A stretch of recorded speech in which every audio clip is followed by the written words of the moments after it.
गुरुर्ब्रह्मा गुरुर्विष्णु गुरुर्देवो महेश्वरः गुरुः साक्षात् परं ब्रह्म तस्मै श्रीगुरुवे नमः। रामं रामानुजं सीतां भरतं भरतानुजम्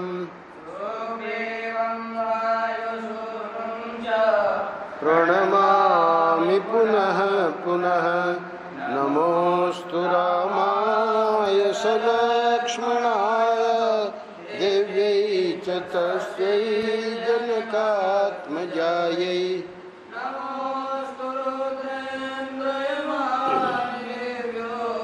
नमोऽस्तु चन्द्रार्कमरुद्गणेभ्यः। नारायण नारायण नारायण नारायण। श्रीमद् वाल्मीकि रामायण का युद्ध कांड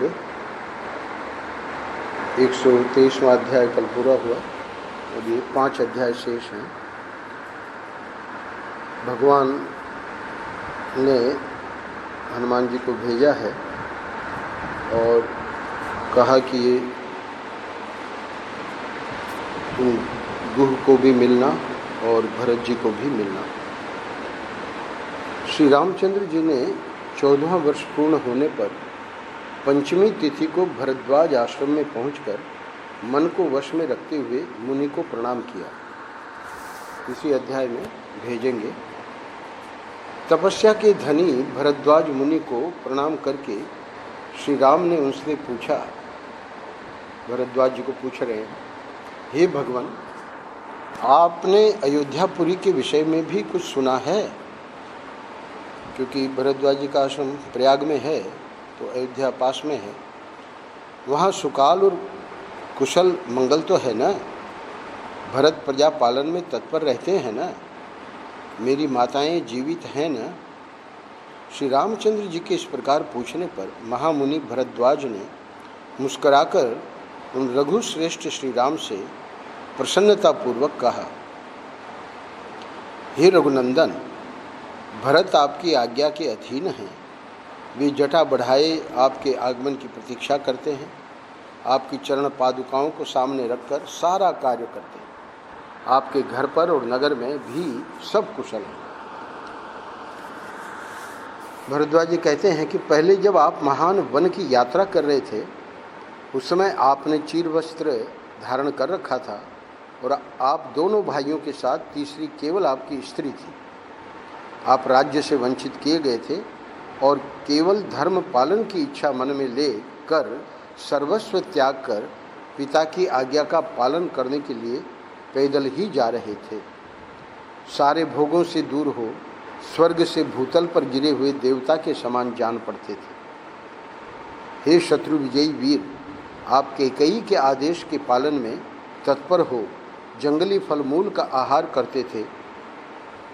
उस समय जब आप जा रहे थे, जब हमारा मिलना हुआ था, उस समय आपको देखकर मेरे मन में बड़ी करुणा हुई थी। अब जब लौटे हैं 14 वर्ष के बाद, अब क्या स्थिति है? परंतु इस समय तो सारी स्थिति ही बदल गई है। आप शत्रु पर विजय पाकर सफल मनोरथ होकर मित्रों तथा बांधवों के साथ लौट रहे हैं। इस रूप में आपको देखकर मुझे बड़ा सुख मिला, मुझे बड़ी प्रसन्नता हुई। वहाँ जब जा रहे थे तब करुणा का उदय हुआ, अब बड़े प्रसन्न हैं भरद्वाज जी। हे रघुवीर, आपके जन स्थान में रहकर जो विपुल आपने जन स्थान में रहकर जो अनेक सुख दुख उठाए हैं वे सब मुझे मालूम है। कैसे मालूम है आगे बताएंगे। अब वो संक्षेप में पूरी लिस्ट ही बता दे रहे हैं क्या सुख दुख उठाए। वहाँ रहकर आप ब्राह्मणों के कार्य में संलग्न हो समस्त तपस्वी मुनियों की रक्षा करते थे, तो सुख का समाचार है। उस समय रावण आपकी इन सती साध्वी भार्या को हर ले गया, ये दुख का समाचार है। और आगे दुख ही दुख है। धर्मवत्सल मारीच का कपट मृग के रूप में दिखाई देना, सीता का बलपूर्वक अपहरण होना, इनकी खोज करते समय आपके मार्ग में कबंध मिलना, आपका पंपा सरोवर के तट पर जाना। पर आगे सुख का समाचार क्या है? सुग्रीव के साथ आपकी मैत्री का होना।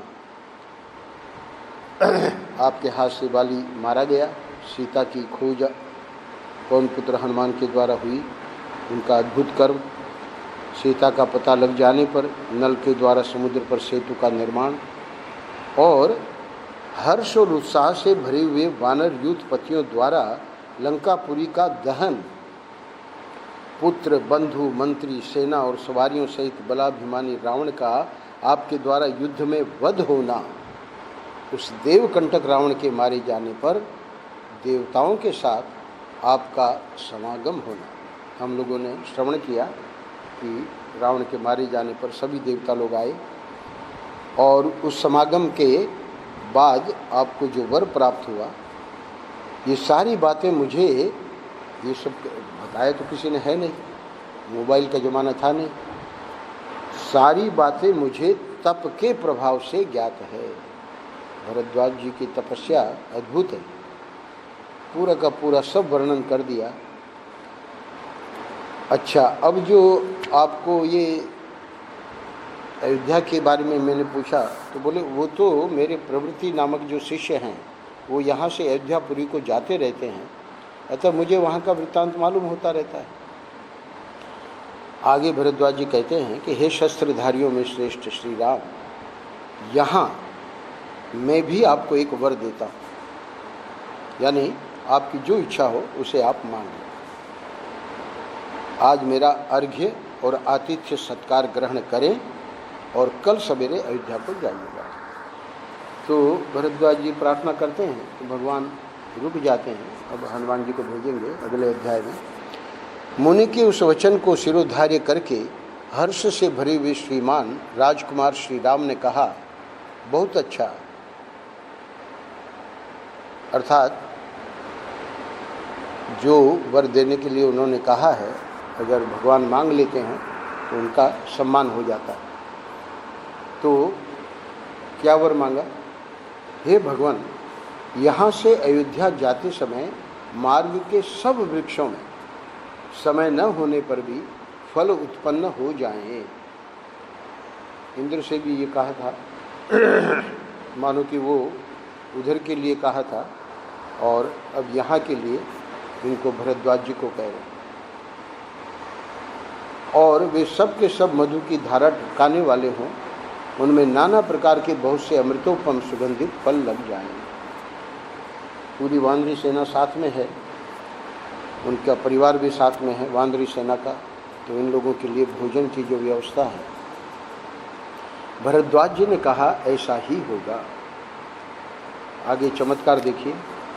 उनकी इस प्रकार प्रतिज्ञा करते ही, उनकी उस वाणी के निकलते ही तत्काल वहाँ के सारे वृक्ष स्वर्गीय वृक्षों के समान हो गए। जिनमें फल नहीं थे उनमें फल आ गए, जिनमें फूल नहीं थे वे फूलों से सुशोभित होने लगे।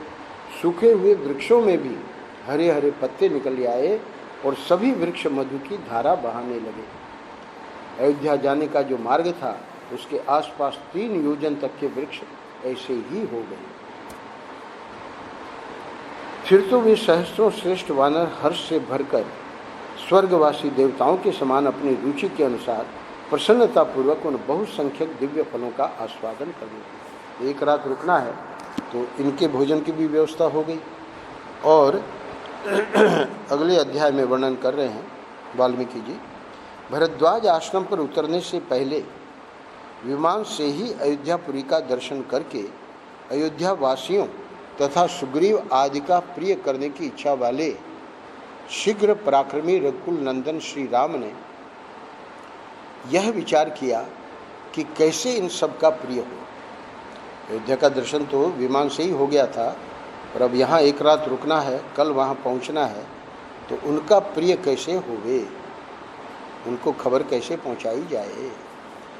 विचार करके तेजस्वी एवं बुद्धिमान श्री राम ने वानरों पर दृष्टि डाली और वानर वीर हनुमान जी से कहा, हे कपिश्रेष्ठ, तुम शीघ्र ही अयोध्या में जाकर इस बात का पता लगाओ कि राजभवन में सब लोग सकुशल तो है ना।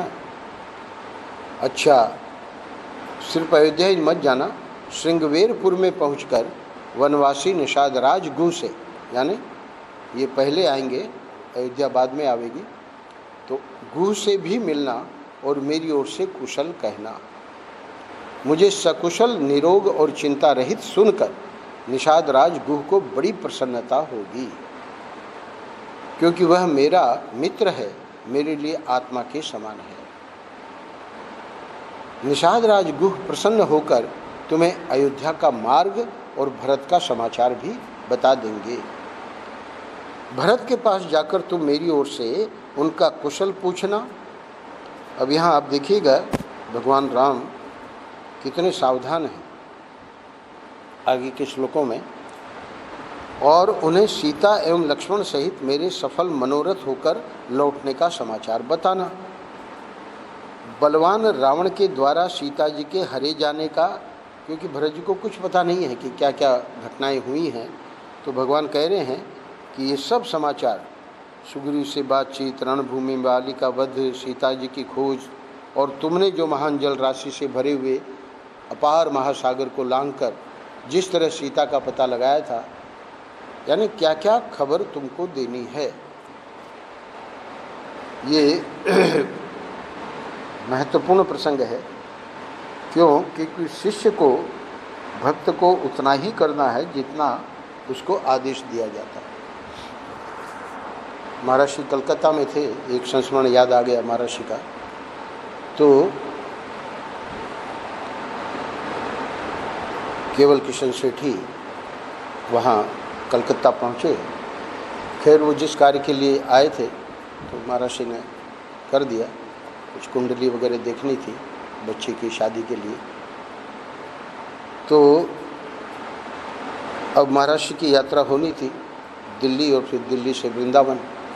तो दिल्ली एक रात जहाँ भी रुकने का था, तो नाम लिए कि भक्तों के, शिष्यों के, कि इन लोगों को खबर कर देना कि हम फलां तारीख को वहाँ रहेंगे। तो सेठी जी ने अपनी ओर से पूछा, उनको लगा कि लिस्ट में एक नाम छूट गया है। तो उन्होंने जब उसका नाम लिया भक्त का, महर्षि ने मना कर दिया, बोले उनको नहीं बताना है। और उसमें कारण भी बताया कि तुमको पता नहीं है कि वो हमसे क्या क्या चाहते। यानी सकाम भक्तों को ठाकुर जी तो खैर सकाम के लिए भी देते रहते हैं, पर ये जो महापुरुष हैं वे जानते हैं कि वो भक्ति नहीं है, स्वार्थ है। तो यहाँ पूरी घटनाएं बता रहे हैं कि क्या क्या घटनाएं सुनानी, और रावण के वध का, इंद्र ब्रह्मा और वरुण से मिलने, वरदान पाने का, और महादेव जी के प्रसाद से पिताजी के दर्शन होने का वृत्तांत भी भरत को सुनाना।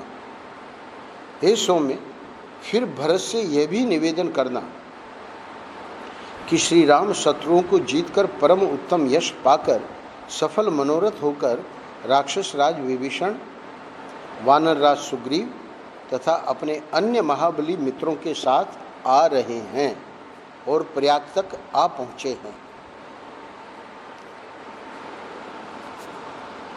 यह बात सुनकर, ध्यान से सुनिएगा, यह बात सुनकर भरत की जैसी मुख मुद्रा हो उस पर ध्यान रखना और समझना, तथा भरत का मेरे प्रति जो कर्तव्य या बर्ताव हो उसको भी जानने का प्रयत्न करना। यानी उससे संबंधित कोई बात करनी भी हो तो तुम कर सकते हो। वहाँ के सारे वृत्तांत तथा भरत की चेष्टाएं तुम्हें यथार्थ रूप से जाननी चाहिए। मुख की कांति, दृष्टि और बातचीत से उनके मनोभाव को समझने की चेष्टा करनी चाहिए। आप देखिए वाल्मीकि रामायण और बाद में जो गोस्वामी जी ने लिखा है तो वो तो भावपूर्ण है। वहाँ कहीं पर भी जहाँ कुछ इस प्रकार की लीला भी करी है तो तुरंत दूसरी पंक्ति में गोस्वामी जी लिख देते हैं कि ये तो भगवान है और लीला कर रहे हैं। पर यहाँ आप देखेंगे आगे के वर्णन में कि कहाँ तो वहाँ तुलसीदास जी के रामायण में लक्ष्मण शंका कर रहे हैं और भगवान राम जो हैं वो कहते हैं कि नहीं, भरत को मैं जानता हूँ। और यहाँ देखिए क्या कह रहे हैं, बिल्कुल मानव लीला। वहाँ के सारे वृत्तांत तथा भरत की चेष्टाएं तुम्हें यथार्थ रूप से जाननी चाहिए। मुख की कांति, दृष्टि और बातचीत से उनके मनोभाव को समझने की चेष्टा करनी चाहिए। ऐसा क्यों कह रहे हैं, स्वयं बता रहे हैं। समस्त मनोवांछित भोगों से संपन्न तथा हाथी घोड़े और रथों से भरपूर बाप दादों का राज्य सुलभ हो तो वह किसके मन को नहीं पलट देता है। मनुष्य की कमजोरी बता रहे हैं।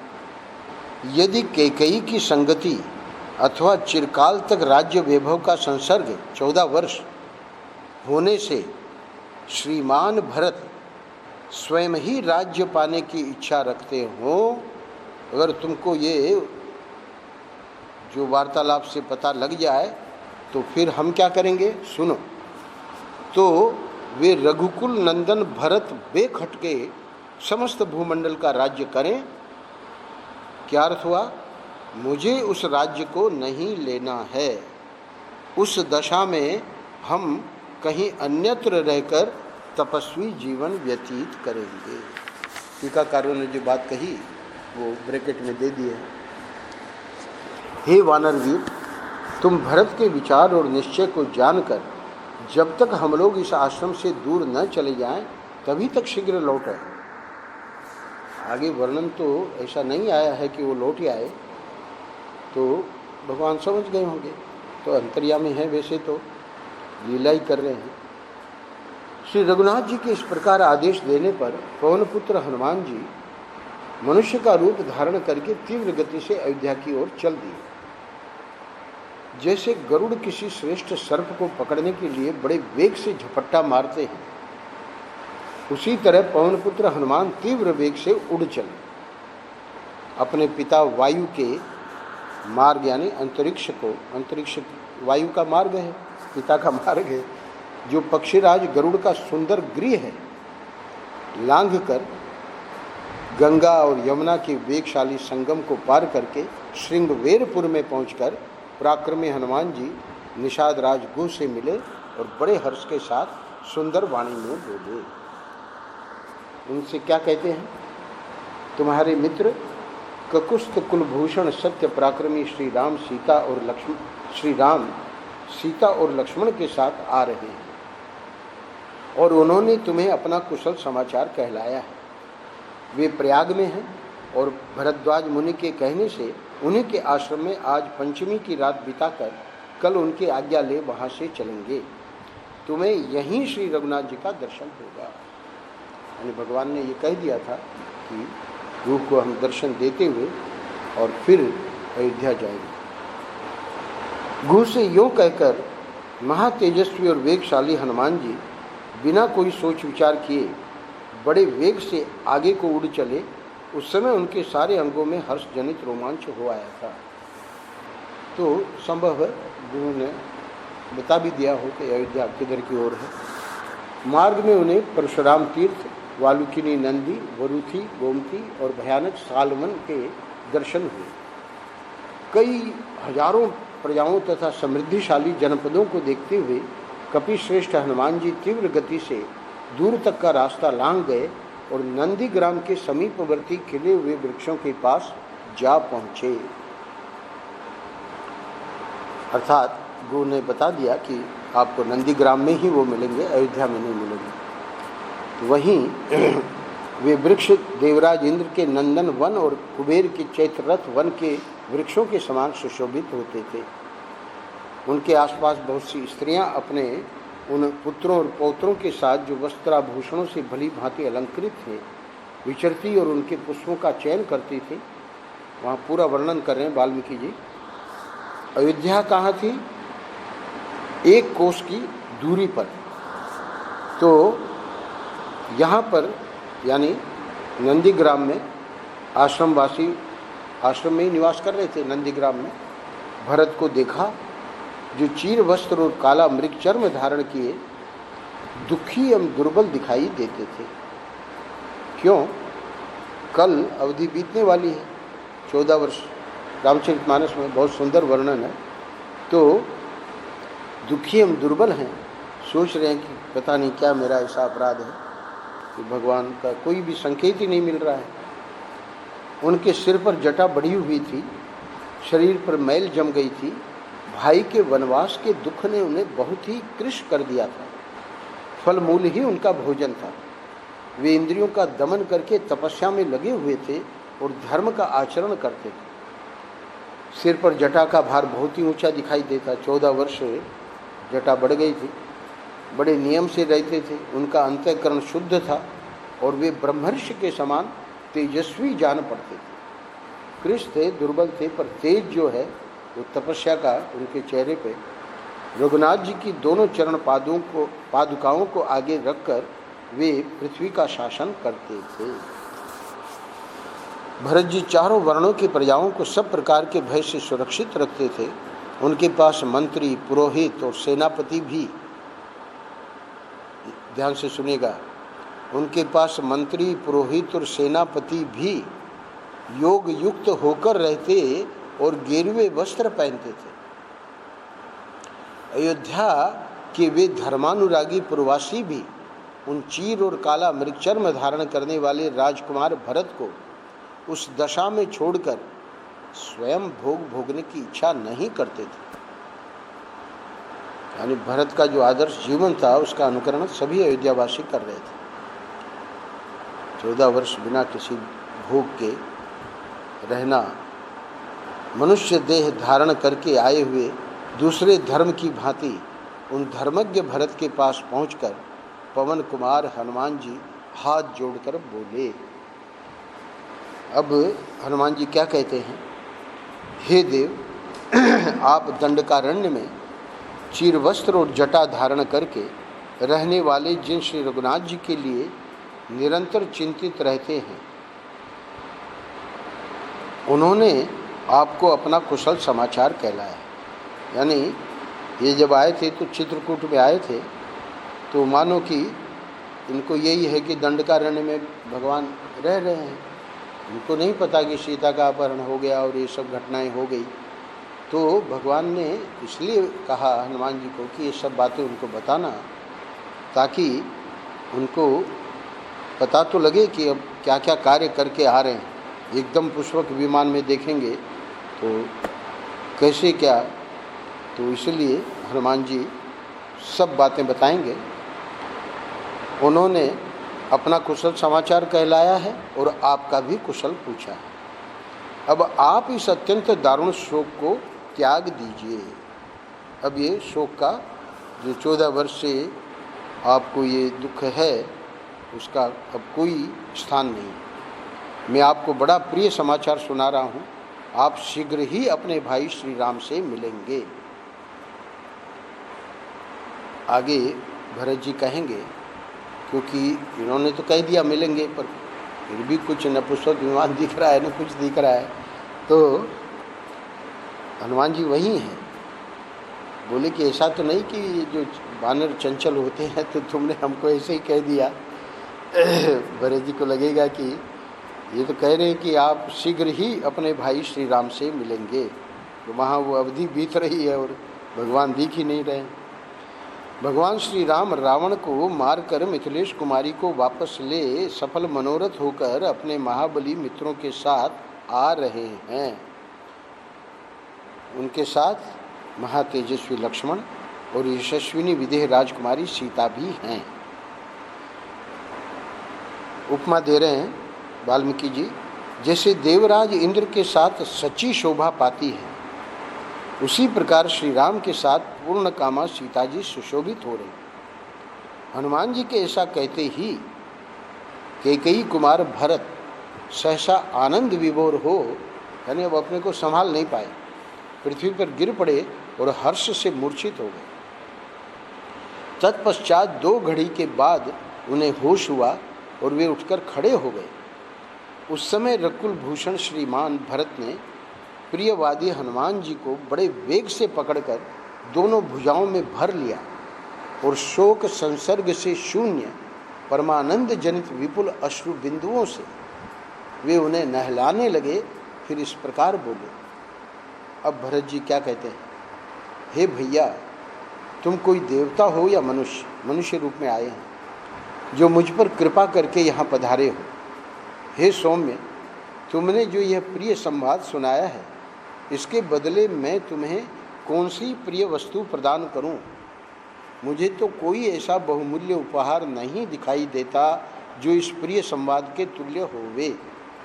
तथापि मैं तुम्हें इसके लिए 1,00,000 गौवें संकल्प करते हैं, 100 उत्तम गांव तथा उत्तम आचार विचार वाली 16 कुमारी कन्याएं पत्नी रूप में समर्पित करता हूँ। हनुमान जी को तो इन सब की जरूरत है नहीं, और सुग्रीव जो हैं राजा, तो ये संकल्प कर लिए हैं तो दिया ही जाएगा। उन कन्याओं के कानों में सुंदर कुंडल जगमगाते होंगे, उनकी अंग कांति सुवर्ण के समान होगी, उनकी नासिका सुघड़ उरु मनोहर और मुख चंद्रमा के समान सुंदर होंगे। वे कुलीन होने के साथ ही सब प्रकार के आभूषणों से विभूषित होंगी। राजा हैं। उन प्रमुख वानर वीर हनुमान जी के मुख से श्री रामचंद्र जी के आगमन का अद्भुत समाचार सुनकर राजकुमार भरत को श्री राम के दर्शन की इच्छा से अत्यंत हर्ष हुआ, और उस हर्ष अतिरेक से ही वे फिर इस प्रकार बोले। यहाँ 125वां अध्याय पूरा होता है।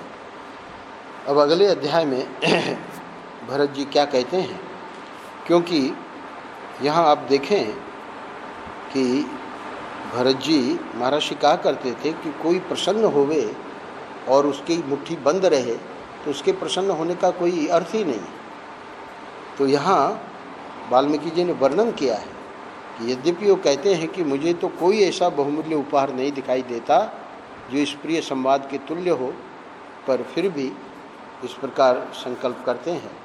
और अब कहते हैं कि मेरे स्वामी श्री राम को विशाल वन में गए बहुत वर्ष बीत गए। इतने वर्षों के बाद आज मुझे उनकी आनंददायिनी चर्चा सुनने को मिली है। यानी जब चरण पादुका लेके आए हैं उसके बाद, हालांकि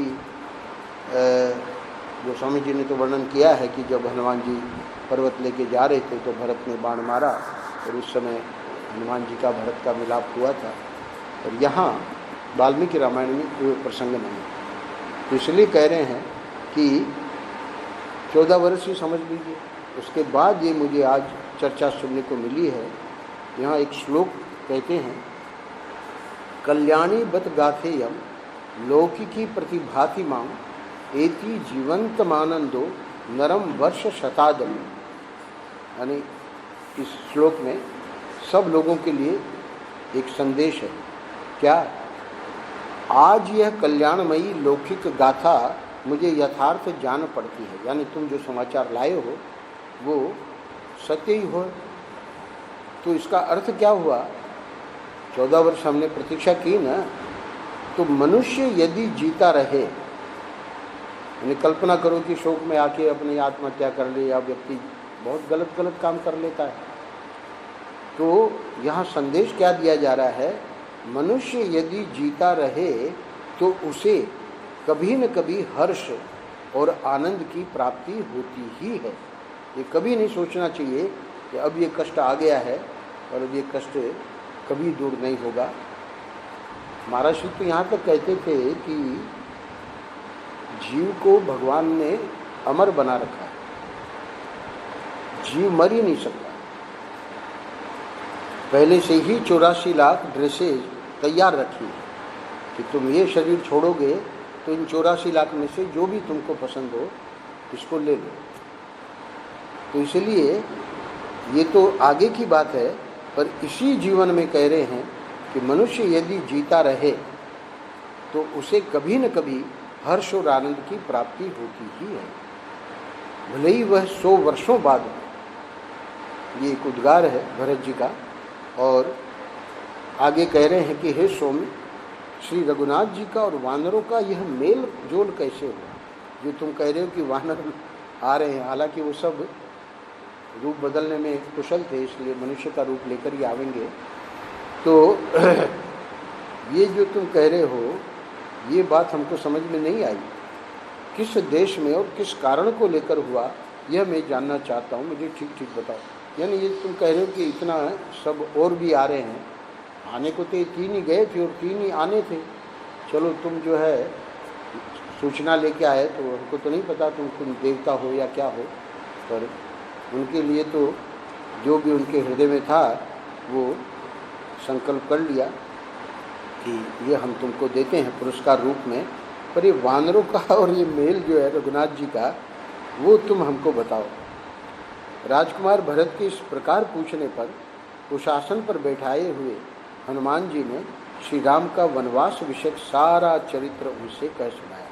तो एक बार संक्षेप में फिर हम लोग कल रामायण हनुमान जी के मुँह से सुनेंगे। बहुत ही संक्षेप में है, और क्योंकि रामायण हमने जो करी है अभी तक, तो पहली जनवरी से कर रहे हैं, और आज 28 जुलाई है, पर बहुत ही संक्षेप में सब घटनाओं का वर्णन करेंगे। जो जो भगवान ने कहा वो सब बताएंगे। और इसके बाद 2 अध्याय और हैं, 127 और 128। 126वां शुरू हमने कर दिया है, 4थे श्लोक पे, बल्कि 3रे श्लोक पे विराम दे रहे हैं। अभी इसमें 55वां श्लोक है, और फिर ये 127वां अध्याय जो है और 128वां तो कल मैंने बताया था, 125 श्लोक हैं अंतिम अध्याय। क्योंकि यहाँ एक दृष्टि से लवकुश सुना रहे हैं, तो लवकुश जो है अपना सुनाना उसको विराम दे देते हैं, तो इसलिए रामायण का महात्म्य भी इसी 128वें अध्याय में बताएंगे। और 127वां अध्याय जो है वो 64 श्लोकों का है। तो कल तो पूरा नहीं होगा, परसों या उसके अगले दिन ये युद्ध कांड पूरा हो जाएगा, संभवतः परसों पूरा हो जाएगा। और उसके बाद हम लोग उत्तरकांड में प्रवेश करेंगे। नारायण नारायण नारायण नारायण।